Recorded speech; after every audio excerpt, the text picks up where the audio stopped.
Did you know that every single car manufacturer has either released an electric vehicle or has committed to release an electric vehicle in the next 2 to 3 years? And of the 46 car brands, just over half have already released an electric vehicle. Not to mention the presence of also all electric vehicle brands that are up and coming. So you can imagine in the next few years, the options for electric vehicles will begin to explode. And needless to say, they'll probably be the norm. It might be hard to decide which one you want. Have no fear. I hope to take my experience of test driving 11 electric vehicles and 7 plug-in hybrids to better equip you for your buying decision. I'll talk about the key decision-making criteria when choosing your electric vehicle.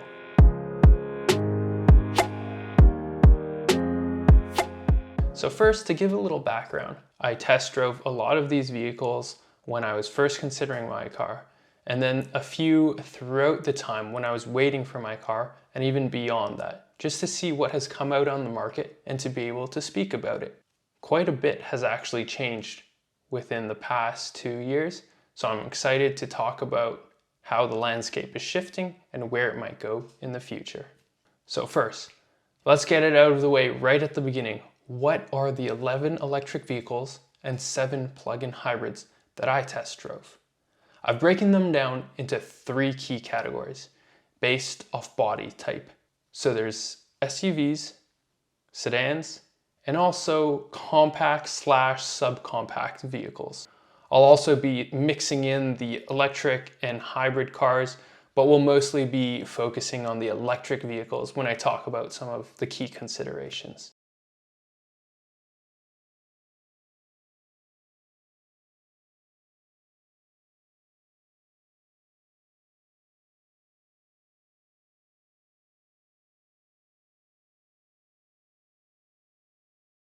I'll be talking about 3 main criteria of the EV buying decision process. Those include the electrical powertrain, technology, and also financing. Let's talk about the criteria that differs the most from gas vehicles, and that is the electrical system. One of the main components is the battery. Now there's 2 things that battery does typically. Discharge to let us drive a certain distance, and the second one is recharging it to allow us to drive it again. In the context of gas cars, we don't really think about this recharging, discharging, because it's so easy to just pull up at a gas station and refill, but it really matters for electric vehicles. First, focusing on the discharging, the range of the car. You may have heard range, range, range. That's in all of the marketing material, and I'm sure that's one of the top things that most people consider. However, the thing that's important to consider about range is the fact that there are a few different standards that exist. For the most part, we use the EPA numbers in North America, and WLTP numbers are used in Europe because those tests consist of different mixes of highway and street driving. In Europe, they typically have more shorter commutes. In North America, we typically have more highway driving. One of the biggest enemies that you'll soon realize of electric vehicles is wind resistance. So as much as you can stay off the highway and avoid high speeds, you'll be in a better shape in terms of your range estimate. Now, sometimes you can't really take the EPA numbers at face value because there are small discrepancies of how the testing happens. Let's consider both ends of the spectrum. On this end of the spectrum is full city driving. You can actually get numbers greater than what is typically given by the EPA. However, on this side of the spectrum, that's probably more highway driving, 100% highway driving. You can typically expect numbers less than the EPA estimate. In general, however, if you're doing a mix of highway and city driving, you'll probably see 10 to 20% less range than what the EPA has quoted. And this is pretty standard among vehicles. However, let me throw up a chart that'll show you some real-world testing that was done to compare the EPA numbers to real-world range. Many companies have released their own real-world range tests, And this is based off some mix of highway driving at certain speed and also certain conditions that they'll test it in, whether it's raining, sunny day, warm weather, cold weather. I think there's not one number to rule them all, but actually you should be looking at the numbers and the tests that most closely reflect how you'll be driving the vehicle. If you're doing mostly city driving, you can actually consider the WLTP number or some company's number that has a higher mix of city driving. In winter driving, your range typically drops by 30%. Now, you have to decide based off the EPA number, take, let's say, 10% off to be a little conservative, and then an additional 30% off for winter driving. Is that range good enough for you? That's definitely something you want to consider because you'll be using this car year-round. Now, let's talk about charging. And let me say, it's so hard to put a dollar value on how nice it is to be able to wake up every morning with a full charge on your vehicle. To charge from empty to full, on level 3, it might take around 45 minutes. On level 2, it might take around 6 to 7 hours. And on level 1, it might take around 24 to 36 hours. And you might be thinking, 24 hours is a long time. But just remember, most times you're not going from empty to full. So typically, charging overnight is good enough to replenish you for a medium commute to work, about 30-40 miles. Typically, charging speeds are tied to battery size. The smallest batteries will have the slowest level 1 charging speeds, and the biggest batteries will have the fastest level 1 charging speeds. This is to get to that quoted around 30 to 45 minutes from empty to full for a charge. Now, although that's the rule of thumb, every manufacturer will quote their maximum rate of charge. And this is something really important to note: maximum rate of charge. Essentially, every car has a charging curve. Let me throw up an example for us to see. You can see that at some point in the charge, your vehicle will charge at this maximum charge rate. However, what's more important is actually what the curve looks like, how long it stays at that quick charge rate. For example, in a very extreme case, your vehicle stays at that maximum charge rate for a second and then drops to a really slow speed, which will actually make your charging time overall very long. However, if your manufacturer is able to sustain a high charging rate, then a lot of energy will be going into your battery for a longer period of time, overall decreasing the amount of time you need to charge. So in all the marketing mumbo jumbo, it's important not to get carried away by these impressive maximum charging numbers, but instead focus on how long it'll take you to charge from 0 to 80%. In this table, I've listed a few cars with their peak charging rates and associated 0 to 80% charging times. As you can see, the car with the highest peak charging rate is not always the car with the shortest charging time. Here in the table, the shortest time is 18 minutes and the longest time is 73 minutes. Although they're not always associated, however, the peak charging rate is a number that you might be considering, so I'll talk a little bit about that number now. In terms of level 3 charging, 50 kilowatts is basically the floor at this point. For a decently sized battery, 150 kilowatts should be what you aim for. Actually, this 150 kilowatt charging speed pairs really well with what's available in the public charging network. When you pull up to a level 1 charger, those big beefy ones with their own cooling systems, typically those max out at actually 150 kilowatts. Even if you had a car that could charge up to 350, it wouldn't actually charge at 350. It will only match what's available from the charger.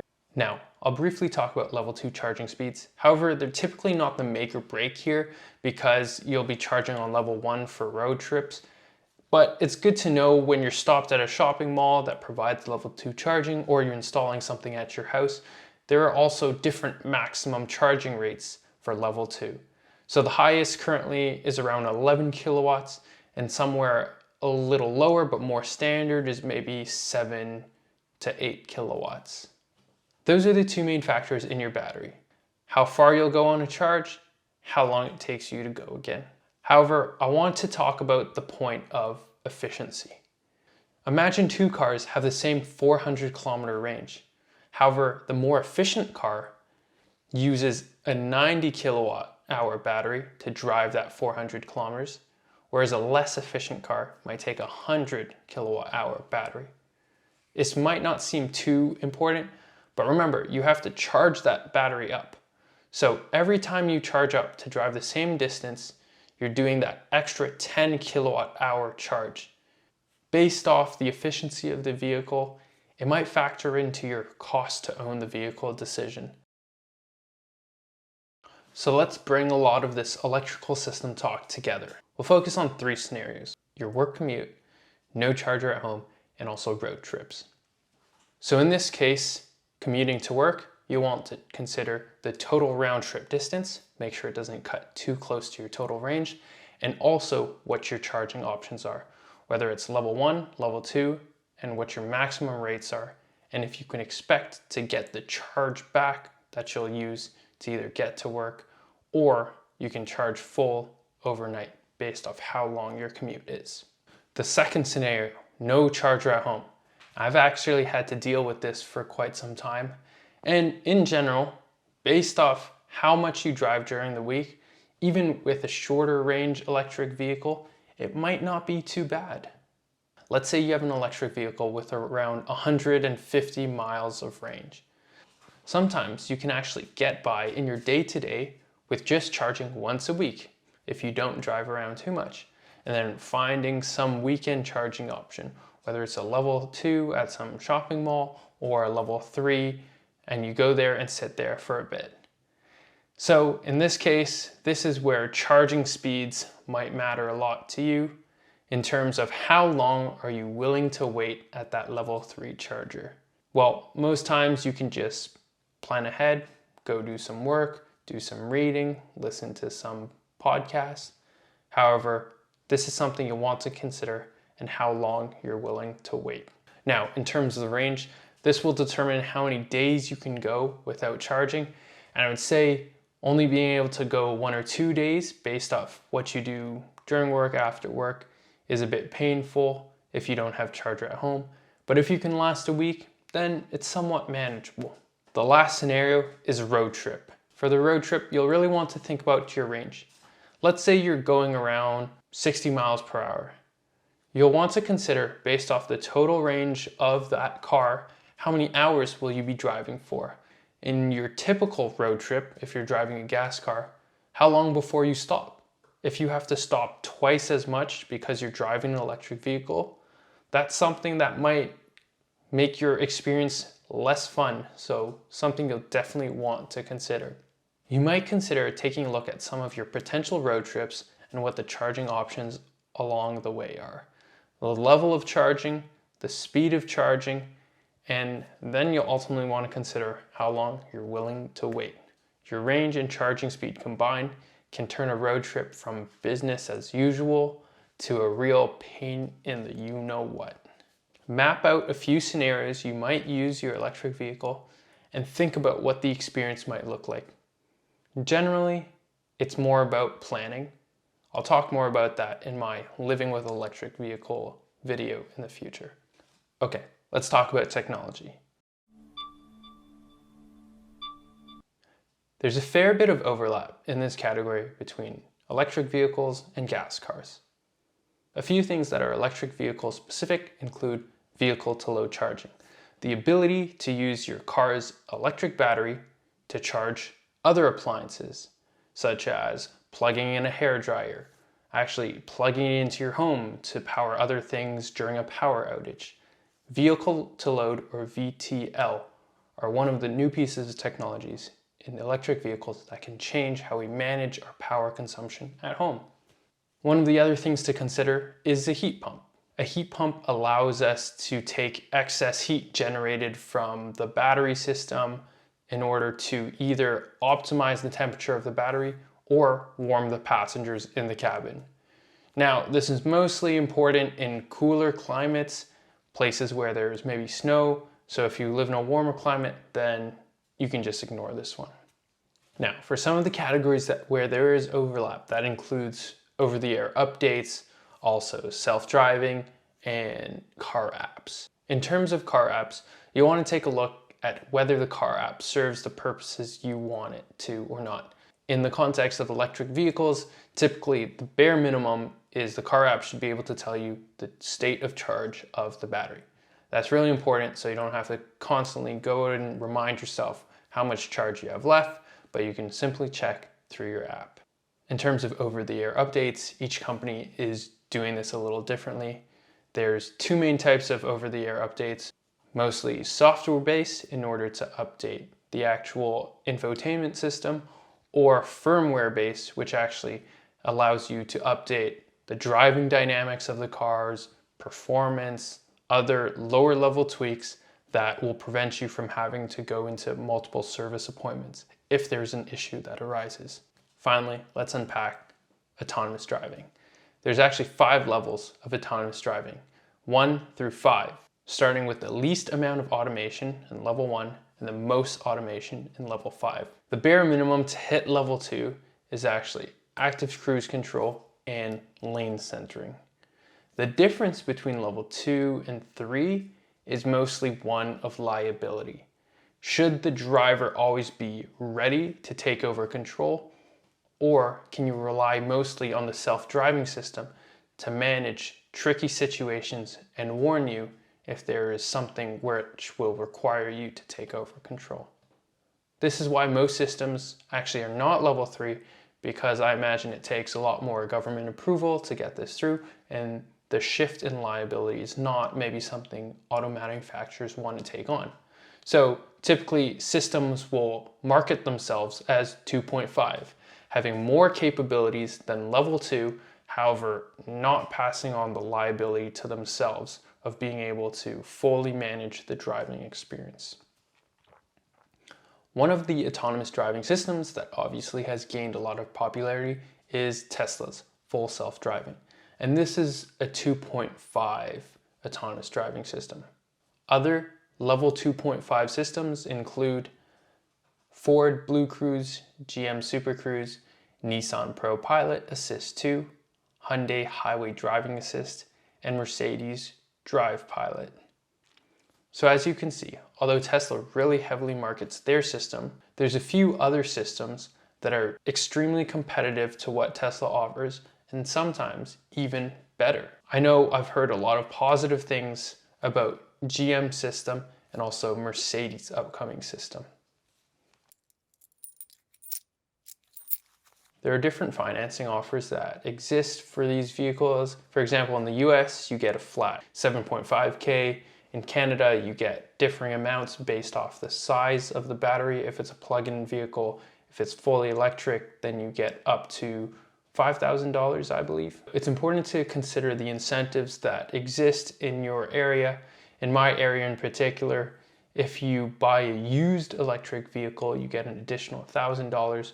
However, rebates are the big headline item. Most people already know about it.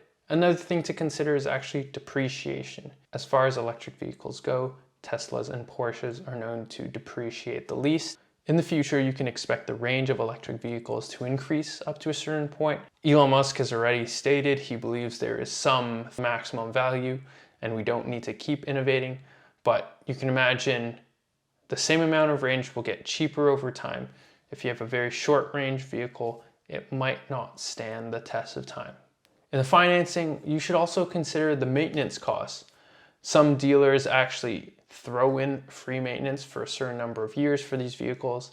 Take a look at the maintenance plans, how many times the manufacturer expects you to maintain the vehicle to be in line with what they suggest, and how much does a typical maintenance cost? Those are questions you can ask.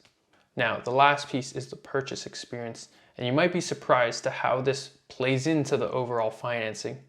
Some electric vehicle companies, such as Tesla and Polestar, have a fully online experience with no negotiation. This is in contrast to the more traditional dealership model where there's some bargaining ability and markups that are added onto the cars. So depending when you're watching this video, you might want to consider if having a standard pricing or the ability to negotiate could work in your favor. And that's about it. The three main categories for trying to decide which electric vehicle is right for you. We talked about the electrical system, we talked about the technology, and the financing. Now, as you're getting closer to making your decision, I have two more tips. If you've never driven one before, why don't you rent one on Turo? Live with it for a few days, see what the pros and cons are, if it fits into your lifestyle, if you suffer strongly from range anxiety, or if you just love the thrill of the drive. I know you'll be better informed when you make your own decision. I'll also say, be sure to test drive at least more than one electric vehicle. Electric vehicles feel very different from gas cars for a lot of people when they drive them for the first time. You want to make sure that when you test drive your first electric vehicle, you want to distinguish between falling in love with electric vehicles in general or falling in love with the exact model you're driving.